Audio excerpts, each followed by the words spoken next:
Ladies and gentlemen, the American jury and Bulldog Nation, before I go through my outline and my pile of papers and promote the protests that are going on, I want to just bring this message to all of you healthcare workers and the tri-state and throughout the region, the Midwest, and the entire country.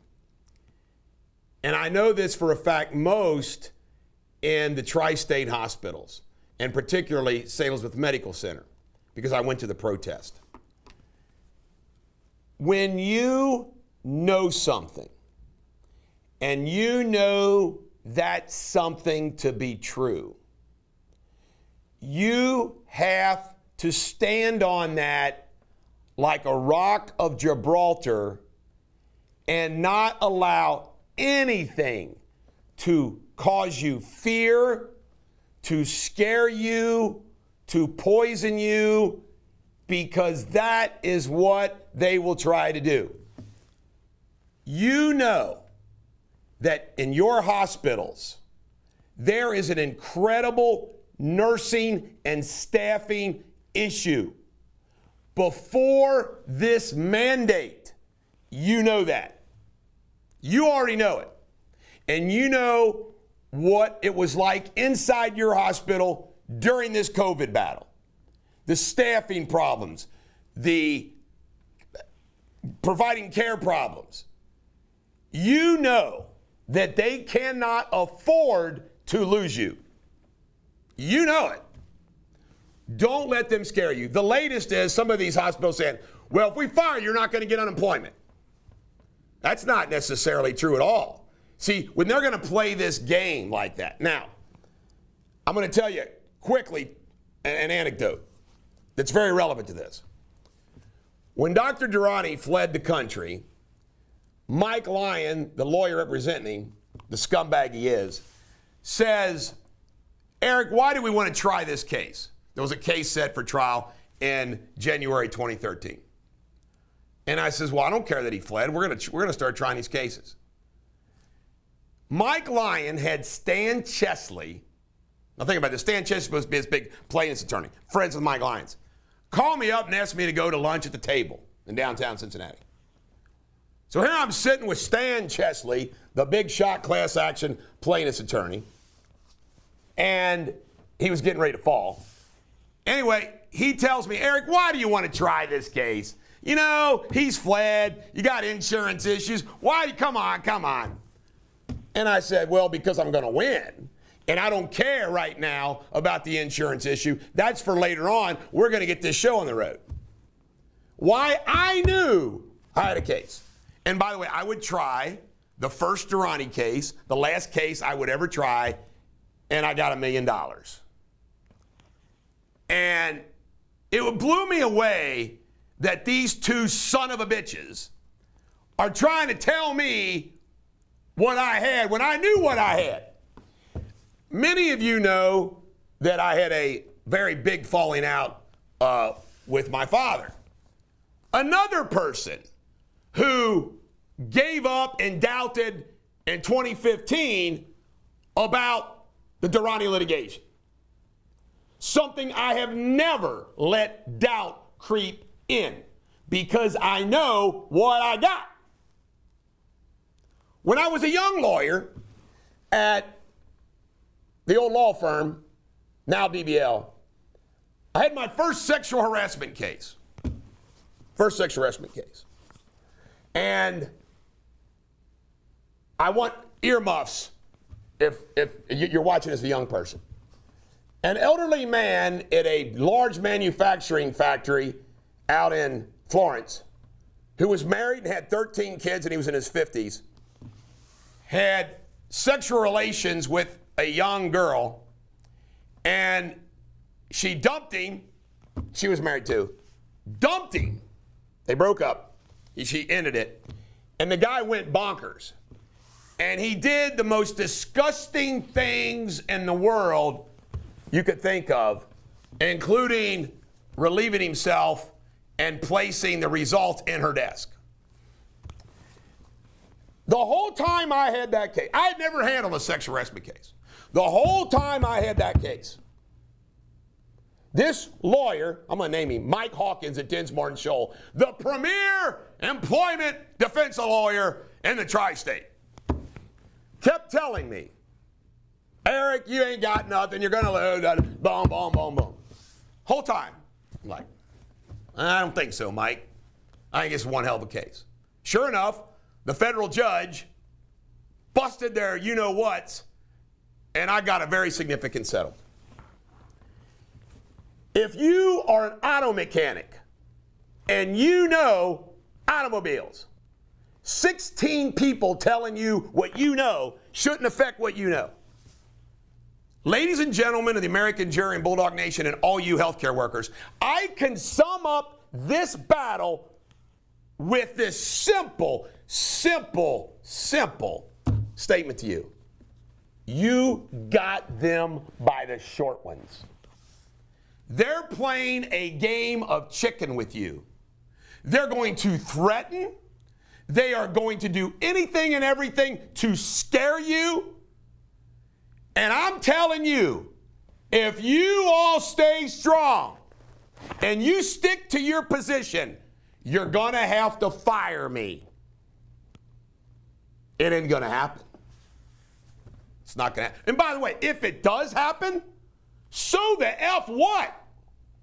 You fight for your unemployment, we sue them for wrongful discharge, and you don't have that crap in your body. Now, I want to just share this. What we are preparing is epic of epic. And by the way, you're going to start hearing, there's going to be other lawsuits that'll start getting filed around the country, maybe even a tri-state. I mean, other law firms could be trying, and I don't know what their cause of action is, what their game plan is. What we're putting together, I am very confident, is not being put together anywhere in the country. Both the theory of liability and what we're going to do to them. It's very unique, and I'm not going to share this as a public video. Some of the things I like the other side to know, some things I don't. And we're working our ass. I have never worked harder than I have the last week. And man, I've worked pretty damn hard. And we're putting together something that I'm telling you is a winner. I got another expression. You got to trust somebody. You got to trust somebody. And you're trusting me and you're trusting Deters Law. And I'm telling you, I know what I have. And I can sum up the entire forced vaccination issue with this. It is, without a doubt, the most disgusting, it is the biggest black stain in the history of this country after slavery. Everybody, all the noise, all the news, we can set it all aside. A vaccine is a medical procedure. Your body, your choice. The left, on the abortion issue, your body, your choice. They say, I have a right to kill a baby. I have a right to kill a baby.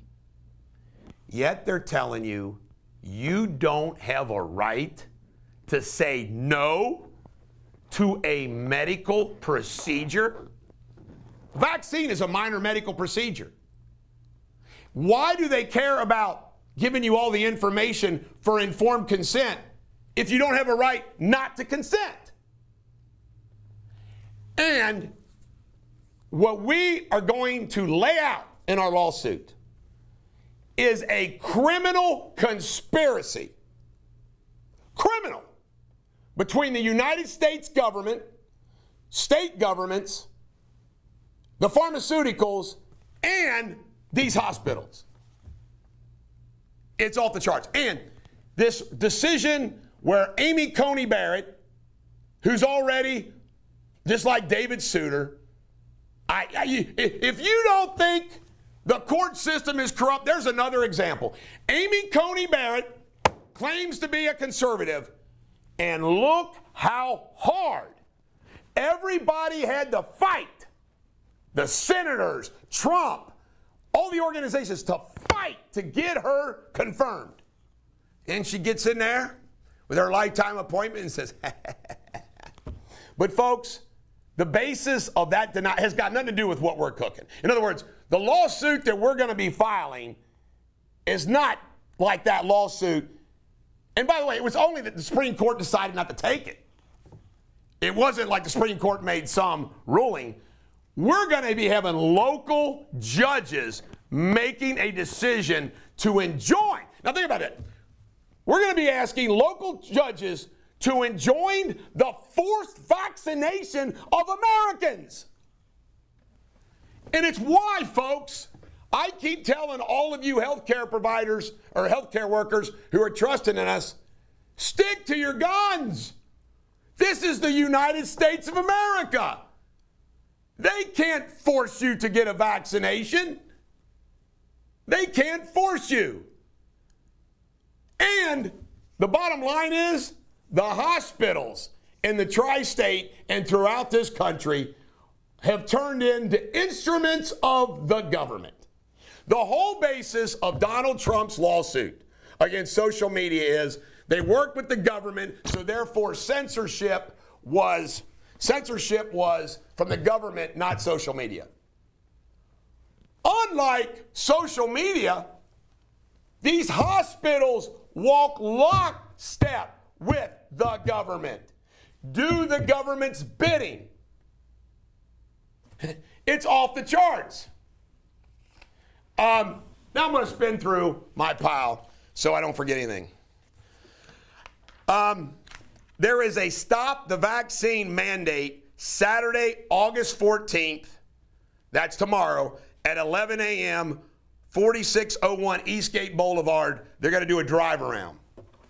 On August 31st, Tuesday, August 31st, from 3 to 6 p.m., there is a Christ Hospital. They are doing a protest at every Christ Hospital location on Tuesday, August 31st.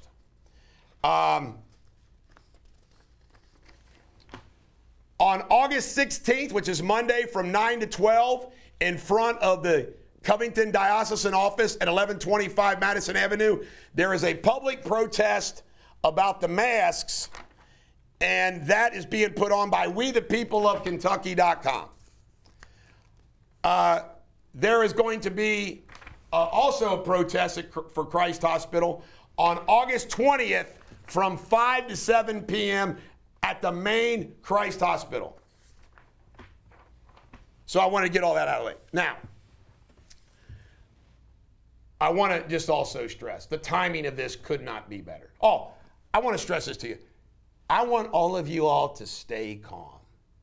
What have I communicated to you that the lawyers at the firm want you to do?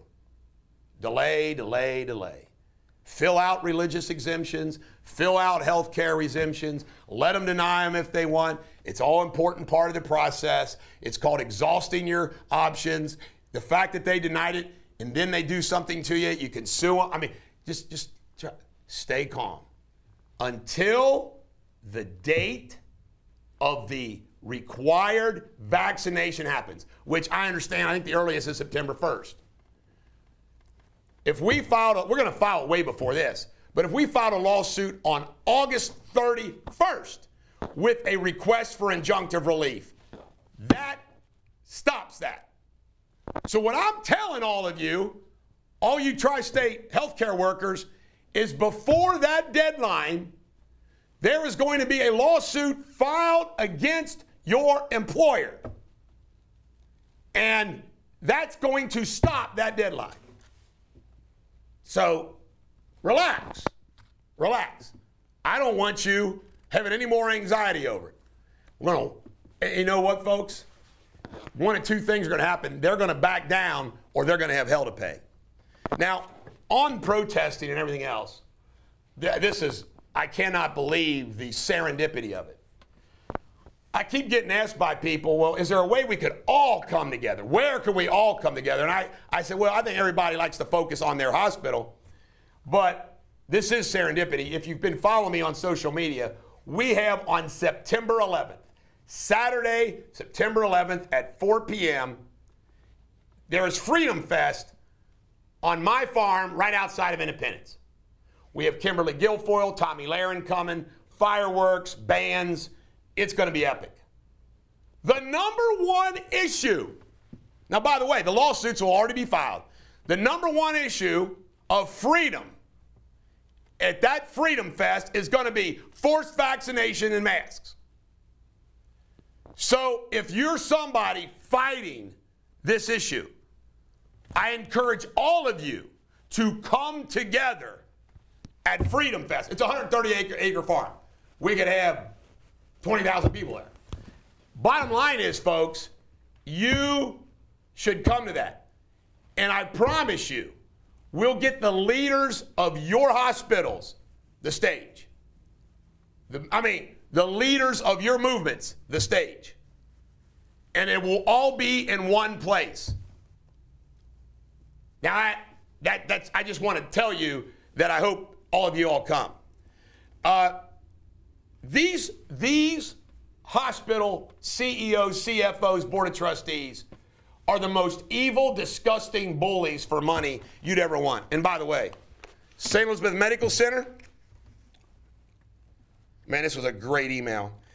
They received up to $200 million from the CARES Act and federal stimulus funds, which allowed them to make $70 million on their $130 million lost revenue from canceled elective procedures. Now, let's publicly shame, while they're threatening to fire you, let's cover what they're making. Garen Colvin, St. E's CEO, $1.6 million a year, and he don't earn it.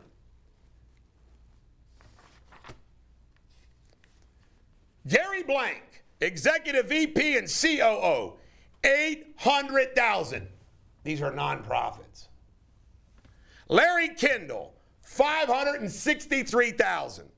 Lisa Fry, General Counsel, $482,000. Lori Brown, $842,000. Robert Pritchard, $1 million. Alexander Rodriguez, $529,000.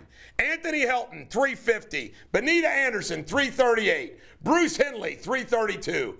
Bruno Giamusi, $499,000. Kerry Chandler, $300,000. Christopher Carl, $543,000. Harry Watson, $395,000. Jacob Bast, $505,000. James Horn, $435,000. James McCarville, $310,000. James Parsons, $387,000. Jason Wessel, $261,000. John Mitchell, $328,000. Joseph Mazzelli, $241,000. Kathy Jennings, $301,000. Matthew Hollenkamp, $300,000. Pamela Dieter, $352,000. Rosanna Niels, $307,000. Sarah Gilanda, $526,000. Susan McDonald, $371,000. Vera Hall, $405,000. William Banks, $462,000. Daryl Diaz, $1 million. Jerome Schatzman, $1 million. John Hayes, $1.1 million. Mohammed Sino, $1.1 million. Saab Curry, $971,000. Your St. Elizabeth Medical Center corporate health care management. Ooh, and they're going to give you $15 minimum wage. They're bastards. They're bastards. Going through some more of this stuff. Great stuff here. I have a friend of mine that he cannot believe how the Catholic Church and the evangelical churches in this is how bad they bought. Isn't it shocking? Have you heard one damn word? I haven't. Correct me if I'm wrong. Have you heard one word from any church leadership about this? You wonder why I hate establishment churches? Not one church has publicly spoken out about the concept of forced vaccination. I saw where only 2 kids under 18 have died of COVID in the state of Kentucky since October. St. E's COVID patients, as of yesterday, 20 in Edgewood, 19 in Fort Thomas, 9 in Florence. Somebody sent me a great thing, how these medical doctors and providers, they were forced to get a vaccine. They were more wimpy than you. The doctors sold out. The doctors sold out. You're not going to sell out, are you? No, you're not. The CDC doesn't mandate their employees to get the vaccine, nor does Pfizer. Pfizer doesn't either. This is great. Somebody sent me an email, and because it's easier to get it out, I'm going to show you. You can't make this up. This was on Wednesday. Children's Hospital. This is Snow Cone Day. Snow Cone Day. They gave their employee a snow cone for the day. When I read these policies and these emails and whatnot from these corporate healthcare, it makes me puke. I am so blessed that I'm not a corporate slave. I don't work for these bastards. By the way, Bethesda, this came to me yesterday. Bethesda, 5 positive people in ICU. 4 had been vaccinated and still wound up on a vent. One they know died. We are working extremely, extremely hard on the lawsuit, which we hope to file on Monday. By the way, there's so much information because it keeps pouring in that if we don't get it filed on Monday, it's not the end of the freaking world because we still got time to do it. But I'm telling you, folks, we are going to show the world how evil, how absolutely evil the United States government is in this issue, the state governments, and these hospitals and pharmaceuticals are. It's off the charts. I'm going to give you a tip for life, work, and everything else. When you start getting worried, scared, anxiety, all those things, go back to what the basic premise and principle is. Let's go back to that. And the basic principle and premise here is, in the United States of America, you have freedom. And you should never, ever have to choose between taking a vaccine that could kill you versus not having that vaccine to keep your 30-year careers. That, ladies and gentlemen, the American jury is messed up. This is the Bulldog. Every dog has their day. Stay calm. We're going to win.